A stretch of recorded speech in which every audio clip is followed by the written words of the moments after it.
जय हिंद साथियों, एक बार फिर से स्वागत करता हूं आप सभी का आपके अपने इस परिवार इजी साइंस में। साथियों, इस वीडियो में हम बात करने वाले हैं आपके कुछ जो सवाल जो बार बार सबसे ज़्यादा कॉमनली पूछे जा रहे हैं उसके ऊपर डिस्कस करेंगे। जैसे कि मैं क्या पढ़ रहा हूं, कौन सा मैटर हमें पढ़ना चाहिए और किस प्रकार से पढ़ना चाहिए। और सबसे इंपॉर्टेंट सवाल जो सबसे ज़्यादा पूछा जा रहा है वो है कि सर जो हम पढ़ रहे हैं वो सफिशिएंट है या नहीं है, कैसे पता चलेगा हमें। तो इस पर कंप्लीट डिस्कस करेंगे। सबसे पहले साथियों मैं मेरे बारे में बता देता हूँ। मैं जैसे कि पहले भी मेरा अपना शेड्यूल थोड़ा बहुत मैंने आपके साथ शेयर किया था। सुबह इस वक्त मेरी क्लास रहती है, अब क्लास लेने ही जाऊँगा। उसके बाद मैंने अभी जो लाइब्रेरी ज्वाइन की है, क्योंकि मेरा टाइम थोड़ा मैनेज नहीं हो पा रहा था, क्लासेस अपनी जॉब के लेकर, साथ में खुद की तैयारी को लेकर और साथ ही साथ में सोशल मीडिया, यूट्यूब, टेलीग्राम वगैरह कंटिन्यू हैंडल करने के कारण टाइम मैनेज नहीं हो रहा था। तो इसलिए मैंने अपनी लाइब्रेरी ज्वाइन की है। तो दोपहर के बाद शाम तक लगभग 7-8 बजे तक मैं वहीं पर रहता हूँ और वहीं पर थोड़ी बहुत अच्छी तैयारी कर ले हूँ। साथ ही साथ अगर देखिए बात करें मैटर को लेकर मैं क्या पढ़ रहा हूँ, तो मैंने आपके साथ पहले भी एक बार बताया था कि मैं आने वाले सिर्फ इन 2 महीनों के अंदर, जिसमें से लगभग 1 महीना गुजर चुका है, इन महीनों में मैंने अपनी सिर्फ जीके का टारगेट ले रखा है, जिसमें मैंने लगभग ज्योग्राफी कंप्लीट कर ली है। अब हिस्ट्री पढ़ रहा हूँ। ज्योग्राफी के कुछ टॉपिक ऐसे हैं जो सिर्फ फैक्ट पर आधारित है, सिर्फ डाटा है,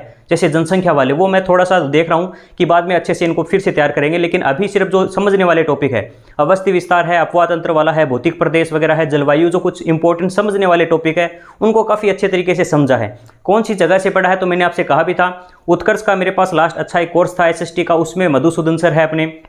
एक शायद नरेंद्र सर हैं, उनकी वीडियोस मैंने देखी है। और साथ ही साथ जो कलाम में अभी पढ़ा रहे हैं, जो स्प्रिंग बोर्ड के टीचर है विजय सियाग सर, उनके भी वीडियोस कुछ देखे थे मैंने, काफ़ी अच्छा। मतलब मेरा ये मानना है साथियों, आप किसी भी एक टीचर को ले लीजिए जिसका आपको समझ में आ रहा है मैटर। आप बहुत ज़्यादा मैटर में पढ़ रहे हो, आप एक बात सोच के देखिए साथियों, अपनी ज्योग्राफी, हिस्ट्री, कल्चर और अगर राजस्थानी भाषा को जोड़े तो 80 नंबर का जो पार्ट है यानी 40% है, उसमें से 4% आप राजस्थानी भाषा के अलग भी कर देंगे तो हिस्ट्री, ज्योग्राफी, कल्चर लगभग 12-12% प्रत्येक इस सब्जेक्ट से आने वाले हैं, यानी 35% लगभग इन तीनों से आएंगे। और वहीं पर साइंस की अकेले का अगर बात करें तो साइंस के अकेले 35% आने वाले हैं। साइंस में अगर आप, क्योंकि 30% आप पता है, 30% आपके सब्जेक्ट के, 5% आपके केवल साइंस की बता रहा हूं मैं, मैथ्स की तो बता ही नहीं रहा हूं। मैथ साइंस को जोड़ोगे तो आपको पता है 70% आएंगे टोटल आपके, और सिर्फ 35% केवल साइंस के, यानी 30% सब्जेक्ट के, 5% टीचिंग मेथड के। आप जितनी ज़्यादा किताबें, जितने अलग अलग टीचरों से जितना मैटर आप जुटा रहे हो जीके को तैयार करने में, यदि उतनी ही तैयारी अगर आप अपने सब्जेक्ट में अलग अलग चीज़ें, सब्जेक्ट के लिए भी जो साथी पूछ रहे, मैंने आपसे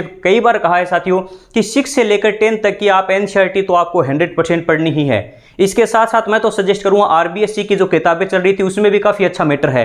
तो जो टॉपिक वाइज, जैसे कि हमने भी एक शुरू करने वाला हूं, क्योंकि लास्ट टाइम जितने भी अब तक टेस्ट लिए हमने वो टेलीग्राम पर लिए हैं और इसके अलावा गूगल फॉर्म के थ्रू हमने टेस्ट लिए, जिसपे काफ़ी अच्छा आपका रिस्पॉन्स मिला है। और जितने भी साथियों ने जो सजेस्ट किया कि सर खुद का अप्लाई और शेड्यूल वाइज जितने भी साइंस का पूरे टॉपिक है, टोटल 20 पॉइंटों में हमारा सिलेबस को जो बांट रखा है, तो मैं भी कोशिश करूंगा कि आने वाले समय में बहुत जल्द आपके लिए घोषणा करने वाला हूं। अपनी खुद की एक टेस्ट सीरीज शुरू करने वाले हैं और उस पर कंप्लीट एक अलग सेपरेट वीडियो बनाऊंगा। इस वीडियो में मैं बात कर रहा था कि साइंस में 6 से लेकर 10 तक की किताबें, RBSC, NCERT, और स्पेशली मैंने आपसे कहा है बायोलॉजी में आप 11-12 की किताबें भी जरूर देखें।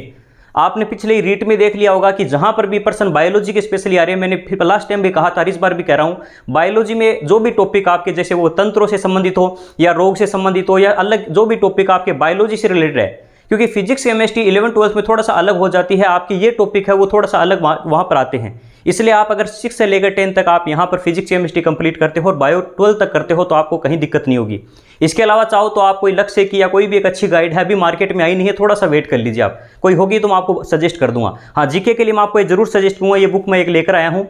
इसमें ये दिशा नाम की एक बुक है जो हर सब्जेक्ट की आती है। मैं फिलहाल अभी एक ज्योग्राफी की सिर्फ देखने के लिए लाया था। इसके अंदर लास्ट में जितने भी सालों के, जो कुछ कई सालों के इसमें आए हुए जितने भी पेपर हैं, उन जैसे आपने RSS MB ये जितने भी है, या मतलब कर्मचारी चयन बोर्ड है RPSC से, या जितने भी लास्ट में जितने भी एग्जाम राजस्थान पुलिस वगैरह के, कृषि पर्यवेक्षक के, या जो भी एग्जाम हो रहे उसमें ज्योग्राफी के जितने भी प्रश्न आए हैं उन सभी को इसमें समावेशित करने की कोशिश की गई है। तो आप अपना देखिए, मैं पढ़ने का तरीका आपका यही होना चाहिए, आप जो कुछ पढ़ रहे हो किसी एक अच्छे टीचर का जिससे आपको समझ में आ रहा है, कोई एक अच्छे नोट्स या कोई एक अच्छी गाइड जो आपको अच्छी, देखिए नोट्स हमेशा कोशिश करें कि आपके पास समय है तो खुद के बनाइए। आपको लगता है मेरे पास इतना समय नहीं है, दूसरे के नोट्स पढ़ के या दूसरी किताबें पढ़ के भी मुझे याद हो रहा है, तो आप उसको भी छोड़ सकते हैं। और दूसरा साथियों, जो टेलीग्राम पर आपको नोट्स या PDF जो कुछ भी मैटर मैंने आज तक प्रोवाइड करवाया है,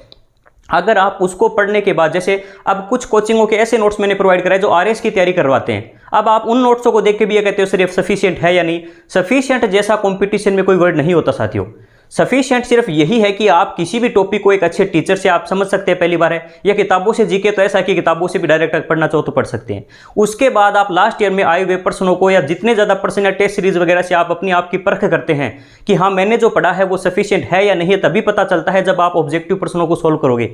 आपको वहां पर लगता है कि नहीं मैंने इतना पढ़ने के बावजूद भी मेरे टॉपिकों में मेरे प्रश्न सही नहीं हो रहे, तब आप कोई अन्य गाइड वगैरह या अन्य किसी चीज़ का सहारा ले सकते हैं। जैसे मैंने पनोरमा और लक्ष्य की किताबें आपको बताई थी जीके के लिए, हालांकि कुछ स्टूडेंट ने कहा सर काफ़ी ज़्यादा बड़ी है, सिर्फ 12 प्रश्नों के लिए इतनी मोटी किताबों को कैसे पढ़े।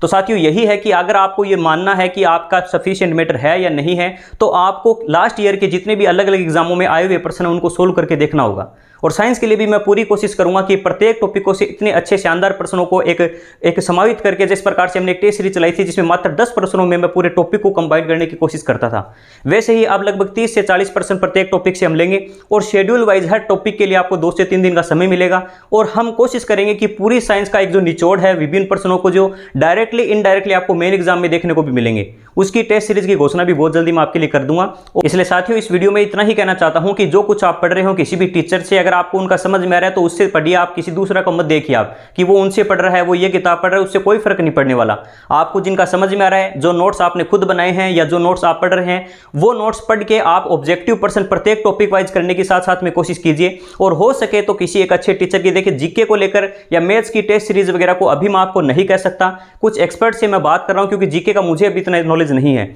जीके के कुछ एक्सपर्ट्स हैं, अगर उन्होंने साथ दिया तो हम कोशिश करेंगे पूरे रीड के सिलेबस के अकॉर्डिंग भी एक टेस्ट सीरीज अपनी कंटिन्यू करें, जिसमें प्रत्येक थोड़ा बहुत समय दिया जाएगा, हर टॉपिक दिया जाएगा जीके में, ये टॉपिक हर छोटे छोटे टॉपिक वाइज माइनर टेस्ट होंगे और उसके बाद कंबाइंड पूरे सिलेबस का लास्ट में भी कुछ 5-7 टेस्ट अलग से रखेंगे, जिससे हमें पता चलेगा कि हमारे इतने लोगों में, हजारों लोगों जो टेस्ट देंगे उनमें क्या रैंक, हमारी पढ़ाई के प्रति थोड़ी सीरियसनेस आएगी, क्योंकि हमारे ऊपर एक बर्डन रहेगा, एक हमें लगेगा कि हाँ 2 दिन बाद में टेस्ट है और मेरी रैंक अच्छी लाने के लिए मुझे अगली बार और मेहनत करनी है। तो इसी मकसद से एक छोटा सा कोई प्रयास करेंगे हम। तो आज के लिए साथियों इतना ही। अगर वीडियो पसंद आता है तो लाइक और चैनल को सब्सक्राइब जरूर कीजिएगा, और जो साथी टेलीग्राम से नहीं जुड़े वो वहां पर जरूर जुड़िए, क्योंकि साथियों इन दिनों में टाइम मैनेज ना होने के कारण वीडियोज यूट्यूब पर अपलोड करवा रहा हूं, लेकिन टेलीग्राम पर कंटिन्यू जो भी आपके सवाल होते हैं, जो भी आपको जरूरत होती है कोई नोट्स वगैरह की, वो मैं लगातार प्रोवाइड करवाता रहता हूं। तो आज के लिए इतना ही। धन्यवाद। जय हिंद।